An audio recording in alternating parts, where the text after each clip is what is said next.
guys, welcome back to another episode for the Hot Mess Espresso podcast. We're going to talk about a couple things today. I've gotten a little bit of feedback that my episodes are a little short, and while I enjoy them being short and sweet, it's time to expand on them a little. So we're going to talk about a couple things.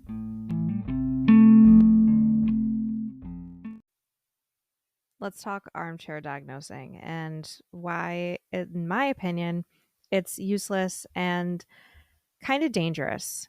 So, especially when it comes to borderline or even narcissistic personality disorder. Now, NPD is something I'm not going to ever really necessarily speak on unless I've done a ton of research, because everybody and their brother I'm going to say this like as carefully as I can, everybody and their brother that is like slightly an egotistical asshole is a narcissist in this day and age. And that is not the case at all. To quote Lala Kent during part, I think either 2 or 3 of the Vanderpump Rules reunion, I may have an ego the size of this building. A narcissist, I am not. And I think it's really important to talk about armchair diagnosing for any disorder, really. But anyways, the ADHD part of my brain is getting a hold of this. So let's just get into this. So reasons why armchair diagnosing is not the best idea. Number one, unless you're incredibly close to somebody or have it yourself, just shut up. You don't understand what people go through. And on top of that, it's incredibly stigmatized. It's misunderstood. Anybody that is usually armchair diagnosing is usually diagnosing negatively and not in a productive way. It's not saying, hey, I think you have this. Maybe you should talk to a doctor. It's, oh my God, they're just like all over the place and really reckless. Like they're definitely borderline. Da, da, da, da, da. So I just, it's not useful at all. I'm on a few Facebook pages dealing with family members and things like that, and I see it a lot on those pages. And that's kind of what inspired this episode, because I'm just kind of sick and tired of it. But also, we just need to talk about it. I mean, honestly, again, we can't even get the definition of a narcissist correct. We're definitely not getting borderline definitions correct. And when I say definitions, I don't mean like I don't know, Webster's dictionary or the DSM-5. I'm talking like actually understanding it and applying it in a practical way. But we are going to move on. We are going to move on to, I'm not sure if it's a better half of this or just it's a little bit of a rant.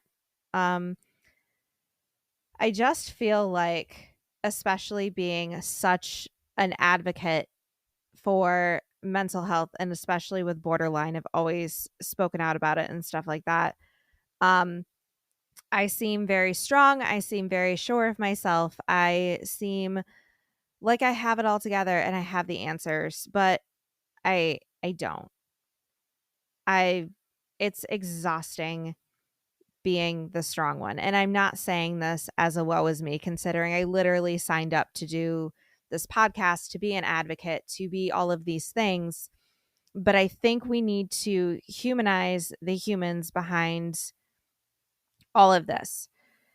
So, and I guess I'm just going to be a little more vulnerable than I have been, but being the strong one, it can be exhausting. I feel like I don't get to have bad days. I feel like, especially because I've been so outspoken about borderline and because borderline is so unbelievably stigmatized, I don't get to have those bad days. It's, either because I haven't changed at all or nobody really cares that I'm having bad days, because I'm an outlet and nothing more. And I'm very thankful for the people that understand that I'm going to have my days where like yesterday was not a good day for me.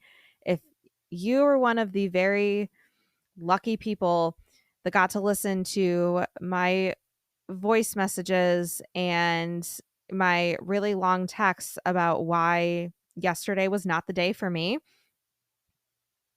I I'm sorry. I really am. But, you know, a lot of people don't see that you're strong mental health advocates.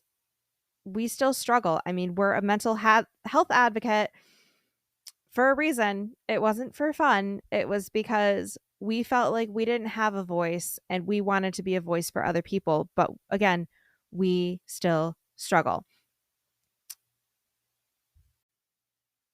So just remember, at the end of the day, we're all human. We're all trying our best. And we're going to have hard days, and that is perfectly okay for us to have those.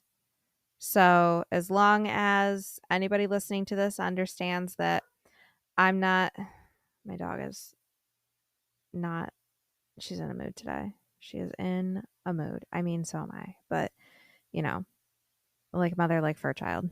It's all good. But anyways, I'm going to have bad days. I'm going to say that right now. Am I allowed to be an asshole? No. But I'm going to have bad days.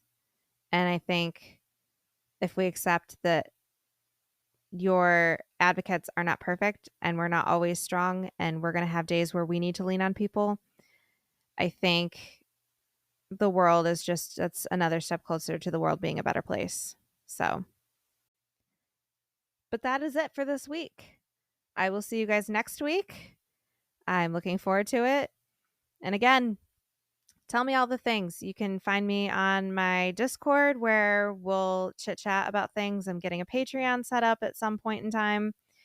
And we're going to continue to do the freaking thing. So I think I told everybody, but we're doing 10 episode seasons and then 4 weeks off so that I have time to take care of myself.